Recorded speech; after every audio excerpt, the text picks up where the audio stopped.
could read you a chapter of Harry Potter.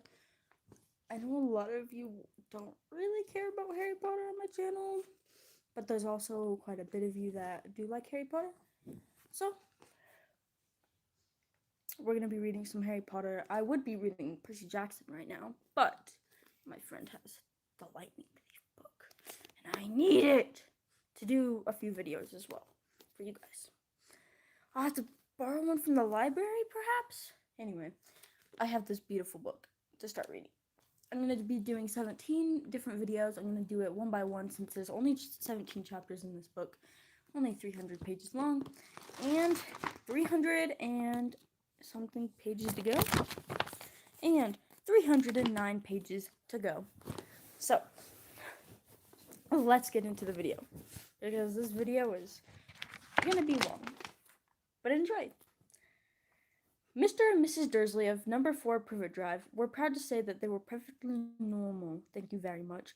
They were the last people you'd expect to be involved in anything strange or mysterious because they just didn't hold with such nonsense. Mr. Dursley was the director of a firm called Grunnings, which made drills. He was a big, beefy man with hardly any neck, although he did have a very large mustache. Mrs. Dursley was thin and blonde and had nearly twice the usual amount of neck, which came in very useful as she spent so much of her time craning over garden fences, spying on the neighbors. The Dursleys had a small son called Dudley, and in their opinion there was no finer boy anywhere. The Dursleys had everything they wanted, but they also had a secret, and their greatest fear was that somebody would discover it. They didn't think they could bear it if anyone found out about the Potters. Mrs. Potter was Mrs. Dursley's sister, but they hadn't met for several years and thought. Okay, sorry. Disconnection. It might happen a few more times. Again, disconnections. Okay. As un-Dursley-ish as it was possible to be, the Dursleys shuddered to think what the neighbors would say if the Potters arrived in the street. The Dursleys knew that the Potters had a small son too, but they had never even seen him. This boy was another good reason for keeping the Potters away. They didn't want Dudley mixing with a child like that. When Mr. and Mrs. Dursley woke up on a dull, grey Tuesday, our story begins. Our story starts. There was nothing about the cloudy sky outside to suggest that strange and mysterious things would soon be happening all over the country. Mr. Dursley hummed as he picked out his most boring tie for work, and Mrs. Dursley gossiped away happily as she wrestled a screaming Dudley in his high chair. None of them noticed a large tawny owl flutter past the window. At 8:30, Mr. Dursley picked up his briefcase, pecked Mrs. Dursley on the cheek, and tried to kiss Dudley goodbye, but missed because Dudley was having a tantrum and throwing his cereal at the walls. Little tyke, chortled Mr. Dursley. As he left the house, he got into his car and backed out of number 4's drive. It was on the corner of the street that he noticed the first sign of something peculiar. A cart reading a map. For a second, Mr. Dursley didn't realize what he had seen. Then he jerked his head around to look again. There was a tabby cart standing on the corner of Privet Drive, but there wasn't a map in sight. What could he have been thinking of? It must have been a trick of the light. Mr. Dursley blinked and stared at the cat. It stared back. As Mr. Dursley drove around the corner and up the road, he watched the cat in his mirror. It was now reading the sign that said Privet Drive. No, looking at the sign. Cats couldn't read maps or signs. Mr. Dursley gave himself a little shake and put the cat out of his mind. As he drove toward the town, he thought of nothing except a large order of drills he was hoping to get that day. But on the edge of town, drills were driven out of his mind by something else. As he sat in the usual morning traffic jam, he couldn't help but noticing that there seemed to be a lot of strangely dressed people about. People in cloaks. The get-ups you saw in young people. He supposed this was some stupid new fashion. He drummed his fingers on the steering wheel, and his eyes fell on a huddle of those weirdos standing close by. They were whispering excitedly together. Mr. Dursley was enraged to see that a couple of them weren't young at all. Why, that man had to be older than he was and wearing an emerald green cloak. The nerve of him! But then it struck Mr. Dursley that this was probably some silly stunt, that these people were obviously collecting for something. Yes, that would be it. These people were obviously collecting for something. Yes, that would be it.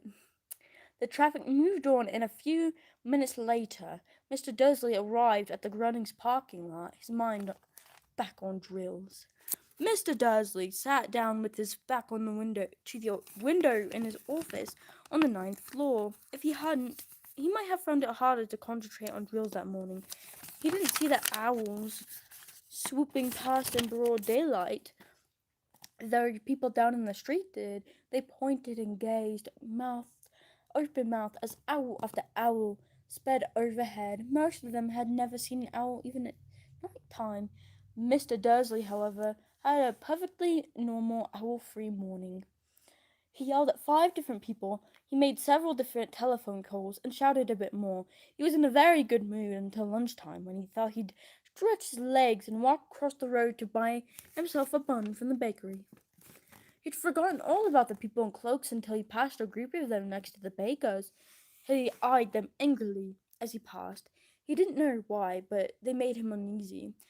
This bunch were whispering excitedly too, and he couldn't see a single collecting tin. He was on his way back past them, clutching a large doughnut in the bag that he caught a few words that they were saying. The Potters, that's right, that's what I heard. Yes, their son Harry. Mr. Dursley stopped dead. Fear flooded him. He looked back at the whisperers as if he wanted to say something to them, but thought better of it. He dashed back across the road, hurried up to his office, snapped at his secretary not to disturb him, and seized his telephone. It had almost finished dialing his home number when he changed his mind. He put the receiver back down and stroked his mustache, thinking, no, he was being stupid. Potter wasn't such an unusual name. He was sure there were lots of people called Potter who had a son called Harry. Come to think of it, he wasn't even sure his nephew was called Harry. He'd never even seen the boy. It might have been Harvey or Harold. There was no point in worrying Mrs. Dursley. She always got so upset at any mention of her sister. He didn't blame her if he had a sister like that. But all the same, those people in cloaks. He found it a lot harder to concentrate on drills that afternoon, and when he left the building at 5 o'clock, he was still so worried that he walked straight into someone just outside the door. Sorry, he grunted as the tiny old man stumbled and almost fell. It was a few seconds before Mr. Dursley realized that the man was wearing a violet cloak. He didn't seem at all upset at being almost knocked to the ground. On the contrary, his face split into a wide smile, and he said in a squeaky voice that made passersby stare, "Don't be sorry, my dear sir, for nothing could upset me today. Rejoice, for you know who has gone out at last. Even muggles like yourself should be celebrating this happy, happy day." And the old man hugged Mr. Dursley round the middle and walked off. Mr. Dursley stood rooted to the spot. He had been hugged by a complete stranger. He also thought he had been called a muggle, whatever that was. He was rattled. He hurried to his car and set off for home, hoping he was imagining things which he had never heard before, because he didn't approve of imagination. As he pulled into the driveway of number 4, the first thing he saw, and it didn't improve his mood, was the Tabby car he'd spotted that morning. It was now sitting on his garden wall. He was sure it was the same one.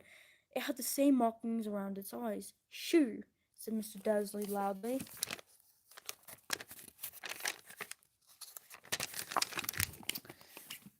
The cat didn't move. It just gave him a stern look.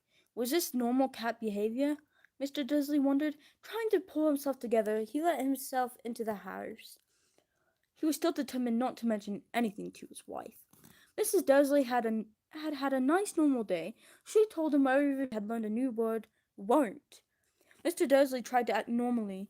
When Dudley had been put to bed, he went into the living room in time to catch the last report on the evening news. And finally, bird watchers everywhere have reported that the nation's owls had been behaving very unusually today.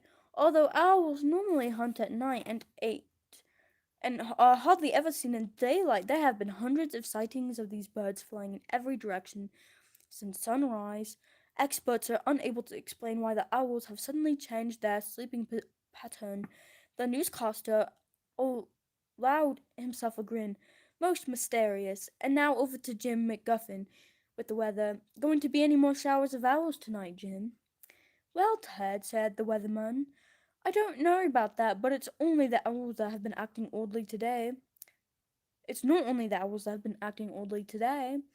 Viewers as far apart as Kent, Yorkshire, and Dundee have been phoning in to tell me that instead of the rain I promised yesterday, they've had a downpour of shooting stars. Perhaps people have been celebrating bonfire night early. It's not until next week, folks, but I can promise a wet night tonight. Mr. Dursley sat frozen in his armchair. Shooting stars all over Britain, owls flying by daylight, mysterious people in cloaks all over the place, and a whisper about the porters. Mrs. Dursley came into the living room carrying 2 cups of tea. It was no good. He'd have to say something to her. He cleared his throat nervously. Petunia, dear, you haven't heard from your sister lately, have you? As he had expected, Mrs. Dursley looked shocked and angry. After all, they normally pretended she didn't have a sister. No, she said sharply. Why? Funny stuff on the news, Mr. Dursley mumbled. Owls, shooting stars, and there were a lot of funny-looking people in town today. So? Snapped Mrs. Dursley. Well, I just thought maybe it was something to do with, her crowd. Mrs. Dursley sipped her tea through pursed lips. Mr. Dursley wondered whether he dared tell her he'd heard the name Porton. He decided he didn't dare. Instead, he said as casually as he could, their son, he'd be about Dudley's age now, wouldn't he? I suppose so, said Mrs. Dursley stiffly. What's his name again? Howard, isn't he? Isn't it? Harry. Nasty common name if you ask me. Oh, yes, said Mr. Dursley, his heart sinking horribly. Yes, I quite agree. He didn't say another word on the subject as they went upstairs to bed. While Mrs. Dursley was in the bathroom, Mr. Dursley crept to the bathroom window and peered down into the front garden. The cat was still there. It was staring down Privet Drive as though it were waiting for something. Was he imagining things? Could all this have anything to do with the Porters? If it did, if it got out that they were related to a pair of, well, he didn't think he could bear it. The Dursleys got into bed. Mrs. Dursley fell asleep quickly, but Mr. Dursley lay awake, turning it all over in his mind. His last comforting thought before he fell asleep was that even if the Potters were involved, there was no reason for them to come near him and Mrs. Dursley. The Potters knew very well he and Petunia thought about them and their kind. He couldn't see how he and Petunia could get mixed up in anything that might be going on. He yawned and turned over. It couldn't affect them. How very wrong he was. Mr. Dursley might have been drifting into an uneasy sleep, but the car on the wall outside was showing no sign of sleepiness. It was sitting as still as a statue, its eyes fixed unblinkingly on the far corner of Privet Drive. It didn't so much as quiver when a car door slammed on the next street, nor when 2 owls saluted overhead. In fact, it was nearly midnight before the cat moved at all. A man appeared on the corner when the cat had been watching, apparently so suddenly and silently you'd have thought he'd just popped out of the ground. The cat's tail twitched and its eyes narrowed. Nothing like this man had ever been seen on Privet Drive. He was tall, thin, and very old, judging by the silver hair and beard, which were both long enough to tuck into his belt. He was wearing long robes, a purple cloak that swept the ground, and high-heeled, buckled boots. His blue eyes were light, bright, and sparkling behind a half-moon spectacles, and his nose was very large and crooked, as though it had been broken at least twice. This man's name was Albus Dumbledore. Albus Dumbledore didn't seem to realize that he had just arrived in a street where everything from his name to boots was unwelcome. He was busy rummaging in his cloak looking for something, but he did seem to realize he was being watched because he looked up suddenly at the cat, which was still staring at him from the other end of the street. For some reason, the sight of the cat seemed to amuse him. He chuckled and muttered, I should have known. He found what he was looking for in his inside pocket. It seemed to be a silver cigarette lighter. He flicked it open, held it up in the air, and clicked it. The nearest street lamp went out with a little pop. He clicked it again. The next lamp fluttered into darkness. 12 times he clicked the put-outer until the only lights left on the whole street were two tiny pinpricks in the distance, which were the eyes of the cat watching him. If anyone looked out the window now, even beady-eyed Mrs. Dursley, they wouldn't be able to see anything that was happening down on the pavement. Dumbledore slipped the put-outer back inside his cloak and set off down the street toward number 4, where he sat down on the wall next to the cart. He didn't look at it, but after a moment he spoke to it. Fancy seeing you here, Professor McGonagall. He turned to smile at the tabby, but it had gone. Instead, he was smiling at a rather severe-looking woman who was wearing square glasses exactly the shape of the markings the cat had around its eyes. She too was wearing a cloak, an emerald one. Her black hair was drawn into a tight bun. She looked distinctly ruffled.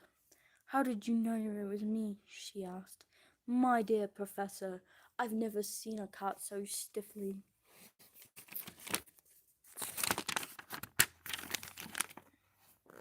Hey, you'd be stiff if you'd been sitting on a brick wall all day, said Professor McGonagall. All day, when you could have been celebrating. I must have passed a dozen feasts and parties on my way here.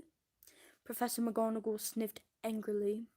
Oh yes, everyone's celebrating all right, she said impatiently. You'd think they'd be a bit more careful, but no. Even the Muggles have noticed something's going on. It was on their news. She jerked her head back at the Dursleys. A dark living room window. I heard it. Looks of owls, shooting stars. Well, they're not completely stupid. They were bound to know something. Shooting stars down at Kent. Oh, but that was Diddler's Diggle. He never had much sense. You can't blame them, said Dumbledore gently. We've had precious little to celebration for 11 years. I know that, said Professor McGonagall irritably. But that's no reason to lose our heads. People are being downright careless. Out on the streets in broad daylight, not even dressed in Muggle clothes, swapping rumors. She threw a sharp sideways glance at Dumbledore here, as though hoping he was going to tell her everything, but he didn't. So she went on. A fine thing it would be if on the very day you-know-who seems to have disappeared at last, the Muggles found out about us all. I suppose he really has gone, Dumbledore? It certainly seems so, said Dumbledore. We have much to be thankful for. Would you care for a lemon drop? A what? A lemon drop. They're a kind of Muggle sweet I'm rather fond of. No, thank you, said Professor McGonagall coldly, as though she didn't think this was the moment for lemon drops. As I was saying, even if you know who has gone, my dear Professor, surely a sensible person like yourself can call him by his name. All this you-know-who nonsense for 11 years. I've been trying to persuade people to call him by his proper name, Voldemort. Professor McGonagall flinched, but Dumbledore, who was sticking 2 lemon drops, seemed not to notice. It all gets so confusing if you keep saying you-know-who. I've never seen any reason to be frightened of saying Voldemort's name. I know you haven't, said Professor McGonagall, sounding half exasperated, half admiring. But you're different. Everyone knows you're the only one you know who, oh, all right, Voldemort was frightened of. You flatter me, said Dumbledore calmly. Voldemort had powers I will never have. Only because you're too, well, noble to use them. It's lucky it's dark. I haven't blushed so much since Madame Pomfrey told me she liked my new earmuffs. Professor McGonagall shot a sharp look at Dumbledore and said, The owls are nothing next to the rumors that are flying around. You know what everyone's saying? About why he's disappeared? About what finally stopped him? It seemed that Professor McGonagall had reached the point she was most anxious to discuss, the real reason she'd been waiting on a cold, hard wall all day, for neither as a cat nor as a woman had she fixed Dumbledore with such a piercing stare as she did now. It was plain that whatever everyone was saying, she was not going to believe it until Dumbledore told her it was true. Dumbledore, however, was choosing another lemon drop and did not answer. What they're saying, she pressed on, is that last night Voldemort turned up in Godric's Hollow. He went to find the Potters. The rumors that Lily and James Potter are that dead. Dumbledore bowed his head. Professor McGonagall gasped. Lily and James, I can't believe it. I didn't want to believe it. Oh, Albus. Dumbledore reached out and patted her on the shoulder. I know, he said heavily. Professor McGonagall's voice trembled as she went on. That's not all. They're saying he tried to kill the Potter's son, Harry, but he couldn't. He couldn't kill that little boy. No one knows why or how, but they're saying that he couldn't kill Harry Potter. Voldemort's power somehow broke, and that's why he's gone. Dumbledore nodded glumly. It's true, faltered Professor McGonagall. After all he's done, all the people he's killed, he couldn't kill a little boy. It's just astounding of all the things to stop him. But how in the name of heaven did Harry survive? We can only guess, said Dumbledore. We may never know. Professor McGonagall pulled out a lace handkerchief and dabbed at her eyes beneath her spectacles. Dumbledore gave a great sniff as he took a golden watch from his pocket and examined it. It was a very odd watch. It had 12 hands but no numbers. Instead, little planets were moving around the edge. It must have made sense to Dumbledore, though he put it back in his pocket and said, Hagrid's late. I suppose it was he who told you I'd be here, by the way. Yes, said Professor McGonagall, and I don't suppose you're going to tell me why you're here, of all places. I've come to bring Harry to his aunt and uncle. They're the only family he has left now. You can't mean the people who live here, cried Professor McGonagall, jumping to her feet and pointing at number 4. Dumbledore, you can't. I've been watching them all day. You couldn't find two people who are less like us. And they've got the son. I saw him kicking his mother all the way up the street, screaming for sweets.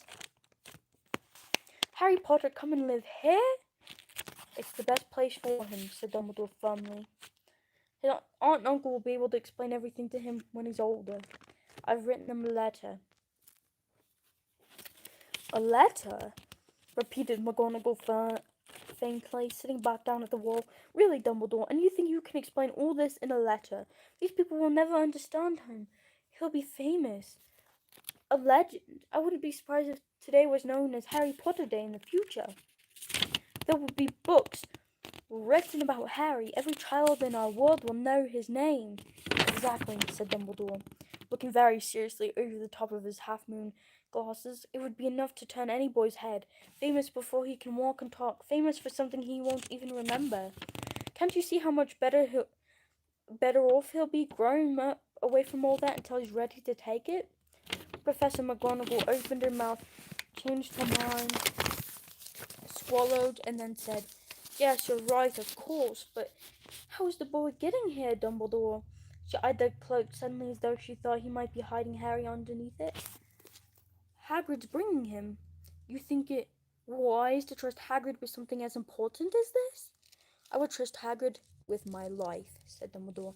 I'm not saying his heart isn't in the right place, said Professor McGonagall grudgingly, but you can't pretend he's not careless. He does tend to... What was that? A low rumbling sound had broken the silence around them. It grew steadily louder as they looked up and down the street for some sign of a headlight. It swelled to a roar as they both looked up at the sky, and a huge motorcycle fell out of the air and landed on the road in front of them. If the motorcycle was huge, it was nothing to the man sitting astride it. He was almost twice as tall as normal and at least 5 times as wide. He looked simply too big to be loud and too wide, and so wild, long tangles of bushy black hair and beard hid most of his face. He had hands the size of trash can lids, and his feet in their leather boots were like baby dolphins. In his vast muscular arms, he was holding a bundle of blankets. Hagrid, said Dumbledore, sounding relieved at last. And where did you get that motorcycle? borrowed it, Professor Dumbledore, sir, said the giant, climbing carefully off the motorcycle as he spoke. Young Sirius Black lent it to me. I've got him, sir. No problems, were they? No, sir. House was almost destroyed, but I got him out all right before the Muggles started swarming around. He fell asleep as we was flying over Bristol. Dumbledore and Professor McGonagall bent forward. Over the bundle of blankets, inside just visible, was a baby boy, fast asleep. Under a tuft of jet black hair over his forehead, they could see a curiously shaped cut, like a bolt of lightning. Is that where? Whispered Professor McGonagall. Yes, said Dumbledore. He'll have that scar forever. Couldn't you do something about it, Dumbledore? Even if I could, I wouldn't. Scars come in handy. I have one above my left knee that is a perfect match to the London Underground. Well, give him here, Hagrid. We'd better get this over with. Dumbledore took Harry in his arms and turned toward the Dursleys' house. Could I say goodbye to him, sir? Asked Hagrid. He bent his great shaggy head over Harry and gave him what must have been a very scratchy, whiskery kiss. Then suddenly Hagrid let out a howl like a wounded dog. Shh! Hissed Professor McGonagall. You'll wake the Muggles. Sorry, sobbed Hagrid, taking out a long, spotted handkerchief and buried his face in it. But I can't stand it. Lily and James dead, and poor little Harry, off to live with Muggles. Yes, it's all very sad, but get a grip on yourself, Hagrid. We'll be fine, Professor McGonagall whispered, patting Hagrid gingerly on the arm as Dumbledore stepped over the low garden wall and walked to the front door. He laid Harry gently on the doorstep, took a letter out of his cloak, tucked it inside Harry's blankets, and then came back to the two. For a full minute, the three of them stood and looked at the little bundle. Hagrid's shoulders shook. Professor McGonagall blinked furiously, and the twinkling light that usually shone from Dumbledore's eyes seemed to have gone out. Well, said Dumbledore finally, that's that. We have no business staying here. We may as well go and join the celebrations. Yeah, said Hagrid in a very muffled voice. I'd best get this bike away. Good night, Professor McGonagall, Professor Dumbledore, sir. Wiping his streaming eyes on his jacket sleeve, Hagrid swung himself onto the motorcycle and kicked the engine into life. With a roar it rose into the air and off into the night. I shall see you soon, I expect, Professor McGonagall, said Dumbledore, nodding to her. Professor McGonagall blew her nose in reply. Dumbledore turned and walked back down the street. On the corner he stopped and took out the silver put-outer. He clicked it once, and 12 balls of light sped back to their street lamp so that Privet Drive glowed suddenly orange, and he could make out a tabby cat slinking around the corner at the end of the street. He could see the bundle of blankets on the step of number 4. Good luck, Harry, he murmured. He turned on his heel, and with a swish of his cloak, he was gone. A breeze ruffled the neat hedges of Privet Drive, which lay silent and tidy under the inky sky, the very last place you would expect astonishing things to happen. Harry Potter rolled over in his blankets without waking up. One small hand closed on the ladder beside him, and he slept on, not knowing that he was special, not knowing he was famous, not knowing he'd be woken up in a few hours' time by Mrs. Dursley's scream as she opened the front door to put out the milk bottles, nor that he would spend the next few weeks being prodded and pinched by his cousin Dudley. He couldn't know that at this very moment, people meeting in secret all over the country were holding up their glasses and saying in hushed voices, "To Harry Potter, the boy who lived." That, my friends, is chapter 1 of Harry Potter and the Sorcerer's Stone. I'm planning on reading the whole series. I don't know if I'll actually end up doing it, but I'll try and read The Vanishing Glass tomorrow, maybe even the next chapter, just so we can get these chapters over with. I really hope you enjoyed that video. That was very time consuming, but it was so much fun to read Harry Potter to you guys. Harry Potter is honestly what really got me into reading, so I thought it would be kind of fun to read. And I love Harry Potter. I love everything about it, and I really hope you guys enjoyed this video. I'll see you guys in the next video. Bye.